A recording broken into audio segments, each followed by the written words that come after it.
رمضان تربیتی نشست کے حوالے سے ہماری الحمدللہ یہ تیسری نشست ہے۔ پہلی نشست میں شعبان کے حوالے سے تفصیلی احکامات اور اس کے تحت آنے والے مسائل جو ہے ان کو تفصیل سے ذکر کیا گیا، اور دوسری نشست میں ہم نے زکوٰۃ کے کچھ احکام پڑھے تھے۔ آج کی نشست میں بھی زکوٰۃ کے جو باقی احکام ہیں جو رہ گئے ہیں تو اس کو آج ہم پڑھیں گے اور سیکھیں گے انشاءاللہ تعالی۔ صنعت یعنی فیکٹریوں، ملوں، کارخانہ وغیرہ، اس کی کس چیز پر زکوٰۃ ہوگی اور کس چیز پر زکوٰۃ نہیں ہوگی۔ اس حوالے سے ہی یہ بات ذہن میں رکھ لیں کہ ملوں اور فیکٹریوں والوں کے پاس مال جو ہے وہ دو طرح کا موجود ہوتا ہے۔ ایک خام مال جسے کہتے ہیں، جو جس سے چیزیں بنائی جاتی ہیں، جو چیزوں کی تیاری میں کام آتا ہے، اور دوسرا جو مال ان کے پاس ہوتا ہے وہ تیار شدہ مال ہے جو انہوں نے آگے سیل کرنا ہوتا ہے، فروخت کرنا ہوتا ہے۔ تو یہ جو دونوں قسم کے مال ہیں، ایک خام مال جس سے چیزوں کو تیار کیا جانا ہے، اور دوسرا وہ مال جو تیار شدہ ہے، ان دونوں قسم کے مالوں پر زکوٰۃ ہوگی۔ ان کی قیمت جو ہوگی اس پر 2.5% زکوٰۃ ادا کی جائے گی۔ البتہ جو مشینری ہے جس سے یہ چیزوں کی بنائی وغیرہ کا کام لیا جائے گا، اور دیگر جو ان کے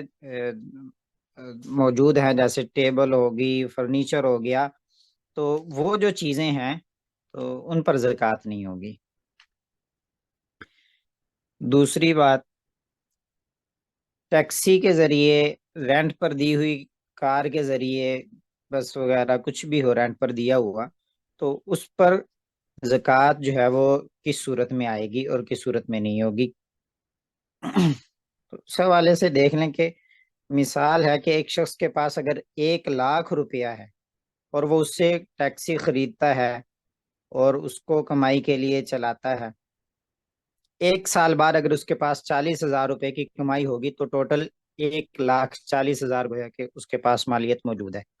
تو اس صورت میں وہ کس پر زکوٰۃ دے گا؟ تو اس کا جواب یہ ہے کہ گاڑی خریدتے وقت کی نیت کو دیکھا جائے گا۔ اگر اس گاڑی کو فروخت کرنے کی نیت سے نہیں خریدا گیا بلکہ گاڑی کو کمائی کا ذریعہ بنانے کے لیے خریدا گیا، تو پھر اس صورت میں جو اس کو کمائی حاصل ہوئی ہے سال بعد 40,000 روپے، تو اس کو دیگر مال کے ساتھ ملا کر ان کی زکوٰۃ دی جائے گی۔ اگر وہ خرچ ہو گئے ہوں تو پھر ان روپوں کی بھی زکوٰۃ نہیں دینی ہوگی۔ لیکن اگر وہ موجود ہوں تو صرف ان 40,000 پر اوپر جو کمائی حاصل ہوئی ہے جو موجود ہے اس پر زکوٰۃ دینی ہوگی۔ گاڑی جو ہے یہ کمانے کا ذریعہ ہے، اس صورت میں اس پر زکوٰۃ نہیں ہوگی۔ البتہ اگر کوئی گاڑیوں کا کاروبار کرتا ہے، گاڑیاں اس نے لی ہی اس وجہ سے ہے کہ اچھی قیمت لگی تو میں اس کو فروخت کر دوں گا، تو پھر اس صورت میں گاڑی کی مالیت پر بھی زکوٰۃ واجب ہوگی۔ گویا کہ اس صورت میں اگر کسی بندے نے 1,00,000 کی کار خریدی ہے اور نیت یہ کی ہے کہ جب اچھی قیمت لگی تو میں اس کو فروخت کر دوں گا، اور اس صورت میں وہ رینٹ پر بھی چلاتا رہا اور 40,000 روپے اس کے کمائی کے ہو گئے رینٹ کی صورت میں، تو ٹوٹل 1,40,000 پر پھر اس کو زکوٰۃ دینی ہوگی فروخت کرنے کی نیت سے جب خریدی ہے۔ اس صورت میں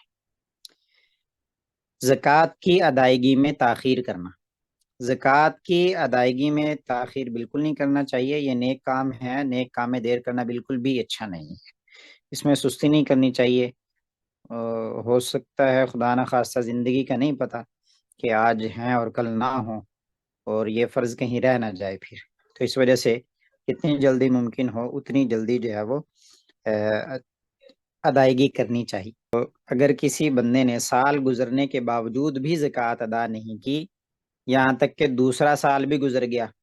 تو اب وہ اس صورت میں 1 سال کی زکوٰۃ ادا نہ کرنے کی وجہ سے گناہگار ہوا۔ تو اس صورت میں 2 کام کرنے ہوں گے، ایک تو توبہ اور استغفار کرے، اور دوسرا یہ ہے کہ دونوں سالوں کی زکوٰۃ دے دے۔ یہ 2 سال کا مسئلہ نہیں ہے، اگر کسی کی 5 سال کا مسئلہ ہے، کسی نے 10 سال تک زکوٰۃ نہیں دی، جتنے سال تک بھی ممکن نہ ہو سکی، وہ اکٹھی زکوٰۃ اس صورت میں ادائیگی کی صورت بنائے، ترتیب بنائے۔ اکٹھی ادا کرنا ممکن نہ ہو تو کچھ تھوڑی تھوڑی کر کے ادا کرنا شروع کرے، اور ساتھ میں توبہ استغفار بھی کرے، کیونکہ وقت پر اس کی ادائیگی نہیں کی۔ تو مرنے سے پہلے پہلے جو ہے وہ اپنے اس فرض سے بہرحال اس کو جو ہے وہ سبکدوش ہو جانا چاہیے، اس کی ادائیگی کر دینی چاہیے۔ زکوٰۃ کی نیت کے مسائل۔ زکوٰۃ کی نیت کے حوالے سے 5 اہم مسائل جو ہے وہ اس میں بیان کیے جائیں گے۔ پہلا مسئلہ یہ ہے کہ جس وقت زکوٰۃ کا روپیہ جو ہے وہ کسی غریب کو دیں تو اس وقت اپنے دل میں نیت کر لیں، خیال کر لیں کہ میں یہ پیسے زکوٰۃ میں دے رہی ہوں یا دے رہا ہوں، ٹھیک ہے؟ بس دل کی نیت کافی ہے۔ اگر دل میں نیت نہیں کی، ویسے ہی اس کو پکڑا دیے، تو اس صورت میں نیت نہ ہونے کی وجہ سے پھر زکوٰۃ ادا نہیں ہوگی۔ اس صورت میں دوبارہ جو ہے وہ زکوٰۃ دینی پڑے گی، ٹھیک ہے؟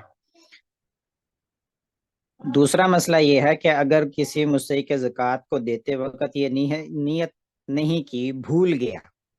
تو آیا اس کے لیے کوئی گنجائش ہے یا نہیں؟ تو اس حوالے سے مسئلہ یہ ہے کہ جب تک وہ رقم یا وہ دی ہوئی چیز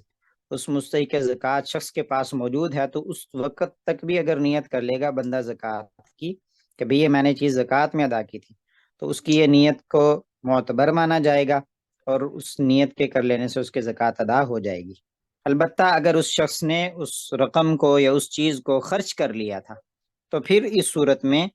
جو ہے وہ اس کی نیت کا بے اعتبار نہیں ہوگا، اب وہ پھر نفلی صدقہ کے طور پر تو اس کو ثواب مل جائے گا، زکوٰۃ دوبارہ ادا کرنی ہوگی۔ تیسرا مسئلہ، کسی نے زکوٰۃ کی نیت سے کچھ رقم نکال کر الگ رکھی کہ جب کوئی مستحق ملے گا اس کو دے دوں گا، پھر جب فقیر کو دے دیا اس وقت زکوٰۃ کی نیت کرنا بھول گیا، تو تب بھی یہ زکوٰۃ ادا ہوگی۔ البتہ اگر زکوٰۃ کی نیت سے نکال کر الگ نہ رکھتا تو پھر اس صورت میں زکوٰۃ ادا نہ ہوتی، ٹھیک ہے؟ تو خلاصہ یہ ہے کہ زکوٰۃ کی نیت سے جب رقم نکالنے لگے تو وہ الگ کر کے رکھ لی زکوٰۃ کی ادائیگی کی نیت سے، تو اب دیتے وقت چاہے بندہ بھول گیا تو اس صورت میں زکوٰۃ ادا ہو جائے گی، کیونکہ پہلی والی زکوٰۃ کی جو نیت کی تھی الگ کرتے وقت رقم کی، اس کا اعتبار کر لیا جائے گا۔ چوتھا مسئلہ یہ ہے کہ کوئی شخص قرض مانگنے آیا اور اس کے بارے میں معلوم ہے کہ وہ کبھی بھی قرضہ ادا نہیں کر سکے گا، ٹھیک ہے؟ یا اس کے بارے میں یہ معلوم ہے کہ یہ ایسا بندہ ہے کہ قرض لے کر ادا ہی نہیں کرتا، ٹھیک ہے؟ تو اس کو قرض کے نام سے زکوٰۃ کے روپے دے دیے اور دل میں یہ نیت کی کہ یہ میں زکوٰۃ کی ادائیگی کر رہا ہوں، تو اس صورت میں زکوٰۃ ادا ہو گئی۔ اگرچہ لینے والا اپنے دل میں جو ہے وہ یہی سمجھے کہ بھئی اس نے مجھے قرض دیا ہے، تو اس کے دل کا کوئی اعتبار نہیں ہے، دینے والے کی نیت کا اعتبار ہوگا کہ اگر اس نے اس کو، وہ زکوٰۃ کا مستحق تھا اور اس نے اس کو بے شک قرضے کے نام سے جو ہے وہ زکوٰۃ کی نیت کرتے ہوئے رقم ادا کر دی یا چیز دے دی، تو اس کی زکوٰۃ کی ادائیگی میں ہی شمار ہوگی۔ پانچواں مسئلہ، اگر کسی کو انعام کے نام سے کچھ دے دیں اور دل میں جو ہے وہ زکوٰۃ کی نیت کی ادائیگی کی ہو تو تب بھی زکوٰۃ ادا ہو جائے گی۔ اصل میں دل کی نیت کا اعتبار ہے، زکوٰۃ دیتے ہوئے نام اس کو کچھ بھی دے دیں، انعام دے دیں، گفٹ دے دیں، ہدیہ دے دیں، مدد کے نام سے دے دیں مستحق زکوٰۃ کو، تو زکوٰۃ ادا ہو جاتی ہے۔ ایک اہم مسئلہ کہ قرض معاف کرنے سے زکوٰۃ ادا ہوتی ہے یا نہیں ہوتی، تو اس حوالے سے یاد رکھیں کہ اگر کسی شخص نے ہم سے کوئی قرض لیا ہو اور وہ روپے لوٹا نہیں رہا، اور جو ہماری زکوٰۃ کا رقم بن رہی ہے وہ بھی اتنے ہی روپے ہے یا اس سے زیادہ بن رہی ہو، لیکن وہ چونکہ لوٹا نہیں رہا، تو ہم یہ سمجھیں کہ ہم اپنا قرضہ معاف کر رہے ہیں اور نیت اس میں کریں زکوٰۃ کی ادائیگی کی، تو اس صورت میں یہ زکوٰۃ ادا نہیں ہوگی۔ قرض کے معاف کر دینے سے